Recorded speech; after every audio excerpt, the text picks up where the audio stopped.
Buonasera da Sicilia 24, i titoli del telegiornale. Catania ricostruita anche grazie a 2 video diffusi dalla polizia. L'aggressione a una giovane donna ustionata e le immagini dell'acquisto di benzina e accendino smentiscono la versione fornita dalle 2 arrestate. 11 anni fa il naufragio di Lampedusa in cui morirono 368 migranti. Nella giornata della memoria e dell'accoglienza, molteplici le commemorazioni e i ricordi dolorosi. Riesplode la protesta per la mancanza d'acqua ad Agrigento. Intanto si corre ai ripari nei comuni in emergenza, dove saranno installati silos in piazza per riempire bottiglie e bidoni. Lotta al lavoro nero a Bagheria, la finanza scopre 14 operai irregolari in 4 cantieri edili. I sindacati dicono dall'inizio dell'anno le violazioni aumentate del 36%. Aumentare la percezione di sicurezza dei cittadini. Giovanni Signer, 62 anni, nuovo prefetto di Siracusa, traccia le priorità per la città. Non si placano le polemiche attorno al libro su Giovanni Brusca, tra i killer più feroci di Cosa Nostra. Il sindaco di San Giuseppe Jato rivendica la scelta di presentarlo nel paese natale del boss. Calcio, Catania domenica in campo a Caserta. I rossazzurri puntano a dare seguito alla vittoria contro il Monopoli, contro una squadra che ha il record di pareggi in campionato.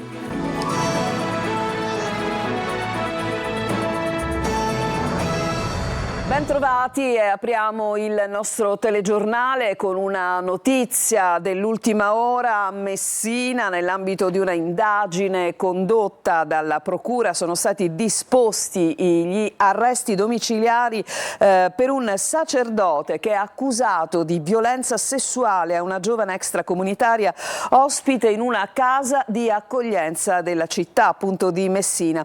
Le indagini della polizia hanno avuto inizio in seguito alla denuncia presentata dalla vittima su episodi di abuso avvenuti all'interno della struttura nell'estate del 2022. Approfittando della vulnerabilità della vittima, il sacerdote avrebbe costretto la giovane a subire appunto atti sessuali. Adesso a Catania, alla vicenda della donna ustionata dopo una lite, ricostruita l'aggressione anche grazie alla diffusione di 2 video della polizia dove si vedono rispettivamente le 2 donne che acquistano la benzina ma anche l'accendino, serviti ovviamente per dare fuoco alla giovane. Il servizio di Adelaide Barbagallo.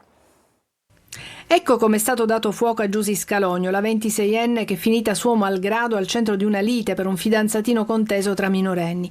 A poche ore dalla diffusione di un video in cui si vede l'acquisto della benzina in un distributore da parte di Agatina Vitanza e Alessandra Rosa Gennamari, le 42enni arrestate dalla polizia con l'accusa di tentato omicidio, spunta un altro video che mostra l'acquisto dell'accendino con cui poi verrà bruciata la giovane donna. Sono le immagini delle telecamere di una tabaccheria. Una delle 2 indagate entra nel tabacchi, poggia i soldi in contanti sul bancone, il commesso prende una confezione di accendini, ne estrae uno e lo dà alla signora, la quale prende il resto e va via. Quell'accendino verde verrà ritrovato nella zona dell'aggressione con la benzina alla 26enne. Il video, diffuso alla questura, in cui si vede l'auto bianca che si ferma per far riempire una bottiglietta di plastica di benzina, incastra le 2 donne e conferma quantomeno la premeditazione dell'aggressione nei confronti di Giusy, cosparsa di benzina e poi data alle fiamme al culmine di una lite tra famiglie in via Capuana a Catania. Nell'ordinanza che ha convalidato il fermo di Agatina Vitanza e Alessandra Rosa Gennamari, la GIP del Tribunale di Catania scrive che hanno agito con lucida ferocia. 11 anni fa il naufragio di Lampedusa in cui morirono 368 migranti. Da allora il 3 ottobre è la giornata della memoria e dell'accoglienza. Il servizio è di Luca Ciliberti. Osman, Paolos, Pietros, Congi, Rawa, Robin, Romola, Salina, Samuel, Samson, Sam, Sono passati 11 anni dal naufragio del 3 ottobre 2013 davanti alle coste di Lampedusa, in cui persero la vita 368 migranti, un numero imprecisato di dispersi, e si salvarono solo in 155. Mai più morti nel Mediterraneo, si disse, ma il Mare Nostrum da allora ha inghiottito altre vite. Basta leggere i numeri: dal 1990 ad oggi hanno perso la vita oltre 66.000 persone nel tentativo di raggiungere l'Europa dal mare. Solo tra gennaio e settembre 2024 si contano 1.562 bambini, donne e uomini morti o dispersi nel Mediterraneo. E noi quello che chiediamo un protocollo operativo per l'identificazione. 11 anni fa tutte le autorità dicevano mai più morti, nel frattempo sono morti circa oltre 30.000 persone. La maggior parte di queste 30.000 non vengono recuperati in mare, o quando vengono recuperati viene dato un numero, senza poter prendere un campione, permette all'indomani alle famiglie di poter identificare. Con noi in questi giorni le famiglie, una ragazzina ancora oggi, mi ricordo benissimo, ha 12 anni, è venuta dal Belgio per poter cercare avere un pezzo di carta, quindi a volte è vittima due volte: da una parte perché voleva un certificato, andare avanti, avere un passaporto, faceva attività scolastica, dall'altra parte anche avere una tomba per andare a piangere. In occasione del 3 ottobre, data designata come giornata della memoria e dell'accoglienza, il Comitato 3 ottobre organizza 4 giorni di confronti, dibattiti, spettacoli e incontri con gli studenti sul tema dell'immigrazione, all'insegna del Protect People Not Borders. All'alba di oggi la veglia di preghiera organizzata dai pescatori, che per primi hanno salvato alcuni dei superstiti durante il naufragio. Le immagini di quella tragedia resteranno indelebili su tutte, quella di una lunga fila di bare dentro un hangar del piccolo aeroporto di Lampedusa, ad oggi la più grande tragedia dei migranti che la storia ricordi negli ultimi 100 anni. A Palermo il GUP Rosario Di Gioia ha condannato i boss di Porta Nuova, Francesco e Massimo Mulè, padre e figlio, rispettivamente a 16 anni, 11 anni e 4 mesi per associazione mafiosa. Le loro sono tra le condanne più pesanti al processo che vedeva imputati presunti boss e gregari della famiglia mafiosa di Palermo Centro. Il procedimento si celebrava con il rito abbreviato. Adesso alla crisi idrica riesplode la protesta per la mancanza d'acqua ad Agrigento. Andiamo subito appunto in questa città davvero distrutta dal momento che sta vivendo con Davide Sardo. Si riaccende la protesta ad Agrigento in piazza Pirandello per la pesante crisi idrica che va avanti ormai da mesi. Sotto il municipio la mobilitazione civica ha coinvolto le associazioni e comitati di cittadini ormai esasperati alla mancanza d'acqua e da intollerabili turni di erogazione. In alcune zone, a Zingarello per esempio, raggiungono i 30 giorni. All'interno del sit-in, e questo ci tengo a dirlo, degli incontri tematici. Questa sera alle 18:30 parleremo alla città perché e come hanno perso 49 milioni di finanziamento per la rete idrica. La precedente protesta era stata sospesa poche settimane fa dopo l'annunciata riattivazione dei dissalatori. Adesso è riesplosa e, secondo le intenzioni dei manifestanti, sarà mantenuta ad oltranza. Umiliata la nostra dignità, perché non ti sta mancando il pane, ti sta mancando l'acqua. L'acqua che è un bene primario, un bene che tu non puoi farne a meno completamente. Non ci possono, ci stanno togliendo persino la dignità, ora basta. Sono arrivati parenti dal nord, sì, se ne sono andati a Bonamorone con il bidone, poter farsi la doccia. Cioè, è insostenibile. Intanto a Palermo, Enna e Caltanissetta si corre ai ripari e si pensa di utilizzare i silos con l'acqua al centro delle piazze.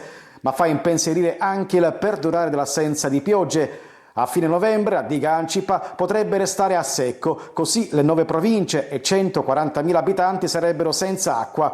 Ci vuole vedere chiaro anche la magistratura, 2 fascicoli aperti dalle procure di Enna e Palermo. Il sottosegretario al MIT Tullio Ferrante ha effettuato un sopralluogo a Catania per fare il punto sui lavori legati al nodo Catania in un incontro al comune con il sindaco e la giunta. Il servizio. Il progetto per l'estensione della metropolitana di Catania nel tratto Stesicoro Aeroporto procede secondo le previsioni con il primo lotto dei lavori tra le stazioni Stesicoro e Palestro in fase avanzata. Questi interventi del valore di oltre 77 milioni di euro interamente finanziati sono attualmente in corso e senza criticità e si prevede che saranno ultimati entro aprile 2026. Per la fase 1, ovvero per interramento fra le stazioni Aquicella e Bicocca, ovviamente stiamo parlando di un'opera di 530 milioni di euro già interamente finanziata e che vedrà la luce entro il 2027. Altro discorso è la fase 2, ovvero l'interramento della stazione centrale. Rispetto a quello abbiamo già investito 27 milioni di euro di progettazione dell'opera. Il nodo Catania, riuscissimo a realizzarlo finalmente, come diceva il sottosegretario, connetterà il nostro mare, il nostro waterfront al resto della città, così sanando una ferita che da troppo tempo oramai si protrae, esattamente dal 1860, e quindi per me è veramente occasione di gioia. Porto, aeroporto e metropolitane, i sistemi di trasporto sui quali il governo sta investendo ingenti risorse, sono 568 milioni di euro previsti per la prima fase della sistemazione del nodo Catania, su cui è in corso la verifica della progettazione esecutiva. Avranno riflessi sul rilancio dell'aeroporto per rispondere alla crescente domanda di traffico. Anche il porto di Catania sarà potenziato grazie a investimenti per circa 215 milioni nel segno di una sempre crescente sicurezza. A Bagheria la finanza scopre 14 operai in nero in 4 cantieri edili. I sindacati dicono negli ultimi mesi c'è stato un aumento notevole del lavoro in nero proprio per la mancanza dei controlli. Il servizio di Marco Gullà. Lavoravano in nero per 4 imprese edili. I finanzieri della compagnia di Bagheria hanno scoperto 14 operai sorpresi a lavorare senza nessun contratto. I militari, prima di entrare nell'area del cantiere, hanno prima svolto attività di osservazione dei cantieri edili sul territorio, poi hanno rilevato come in ognuno dei 4 cantieri nessuno dei 14 operai intenti a lavorare risultava assunto. È emerso dalle banche dati che 4 operai percepivano l'assegno di inclusione, un altro invece fruiva di indennità per la disoccupazione, la cosiddetta NASPI. Per tutte le imprese è stata proposta la sospensione dell'attività imprenditoriale. Gli ultimi controlli dell'Ispettorato del Lavoro ci restituiscono un quadro che noi conosciamo bene. Negli ultimi periodi e negli ultimi mesi, soprattutto a seguito della fine dei cantieri del Superbonus, stiamo riscontrando, ahimè, un esponenziale aumento dei lavoratori in nero. Questo proprio perché, soprattutto nei cantieri privati, in assenza di controlli, tutto questo purtroppo avviene con una certa consuetudine. Dall'inizio dell'anno a livello provinciale sono stati effettuati 213 interventi che hanno consentito di individuare 274 lavoratori in nero e di segnalare 117 datori di lavoro, con un incremento del 36% rispetto al medesimo periodo dell'anno 2023. Siracusa ha un nuovo prefetto, è Giovanni Signer, 62 anni, torna nella sua Sicilia dopo aver guidato la questura di Bari. Tra le priorità che ha tracciato quest'oggi, quella di aumentare la percezione di sicurezza dei cittadini. Francesco Aloi. Ha tanta voglia di fare il nuovo prefetto di Siracusa. Giovanni Signer, 62 anni, prende il posto di Raffaella Moscarella, trasferita a Benevento. Arriva dalla questura di Bari, che ha guidato dal 2022, ma la Sicilia la conosce bene.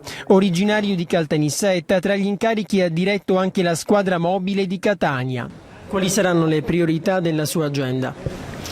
Sicuramente la prima, quello che riguarda le questioni ambientali e l'immigrazione, sicuramente le prime, e subito a seguire la tutela dei soggetti deboli, la dispersione scolastica, il problema della violenza di genere. In città da poche ore è già al lavoro per conoscere al meglio le realtà della provincia.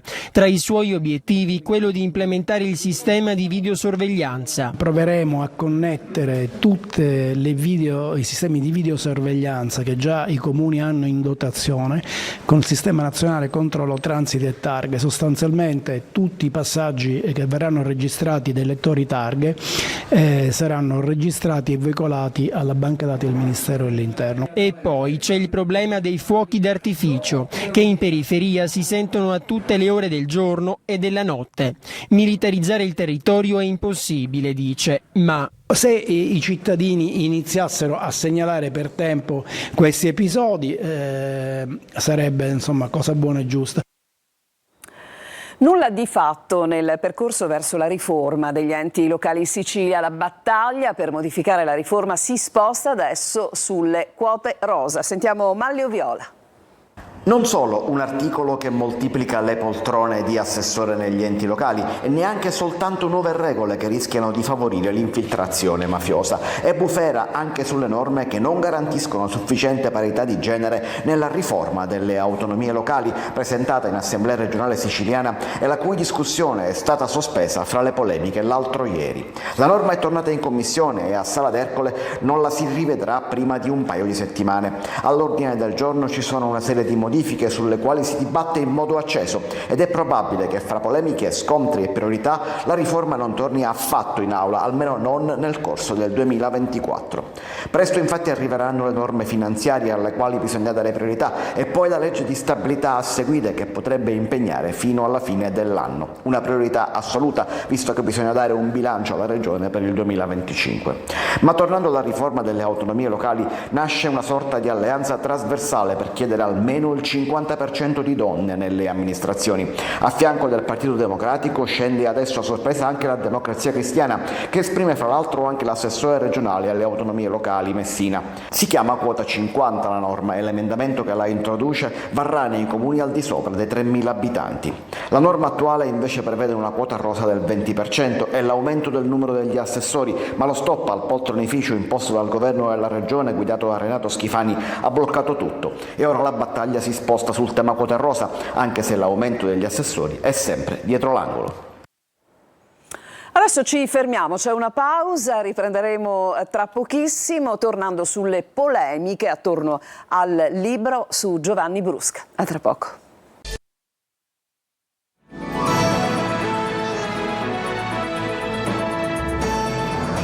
Seconda parte del nostro telegiornale, non si fermano le polemiche attorno al libro su Giovanni Brusca, uno dei killer più feroci di Cosa Nostra. Il sindaco di San Giuseppe Jato rivendica la sua scelta di presentarlo proprio nel paese natale del boss. Lorena Dolci.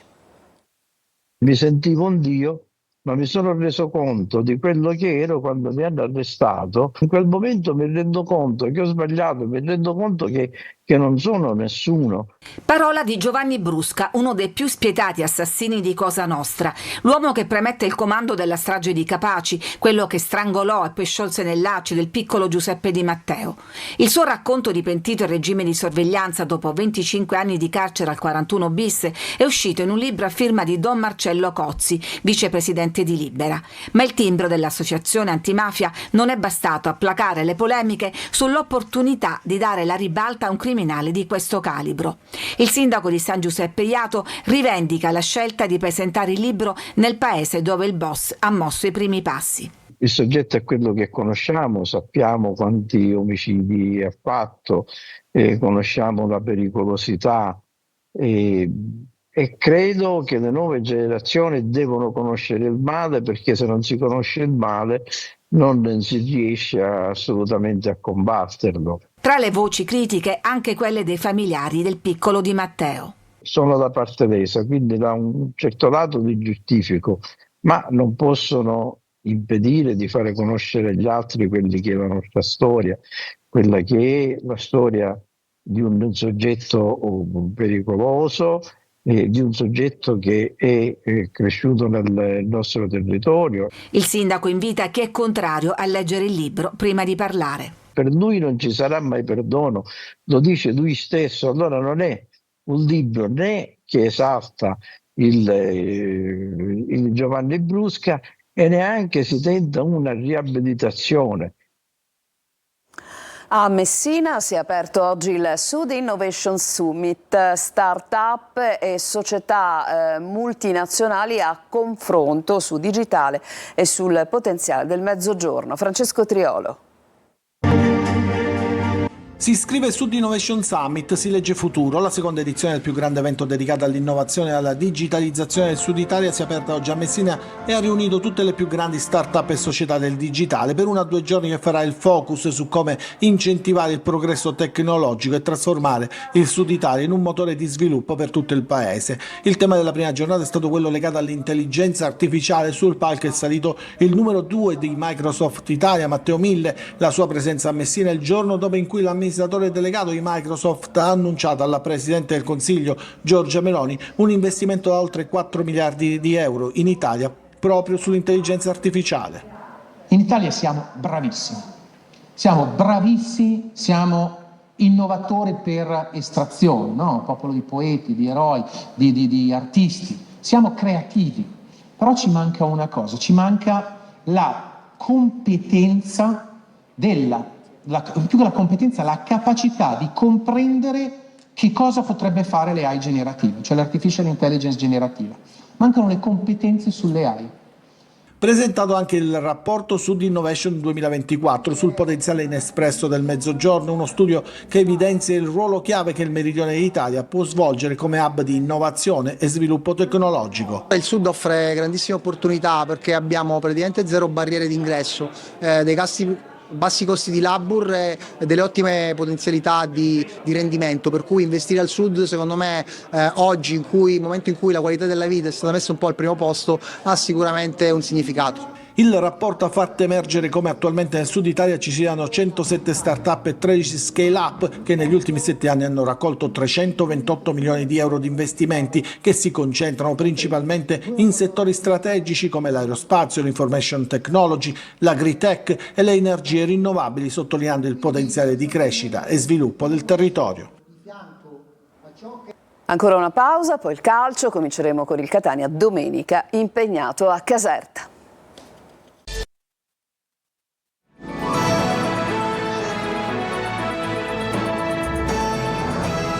Siamo al calcio, il Catania domenica sarà impegnato a Caserta, i rossazzurri provano a dare seguito alla vittoria con il Monopoli contro una squadra che ha il record di pareggi in campionato. Marco Carli.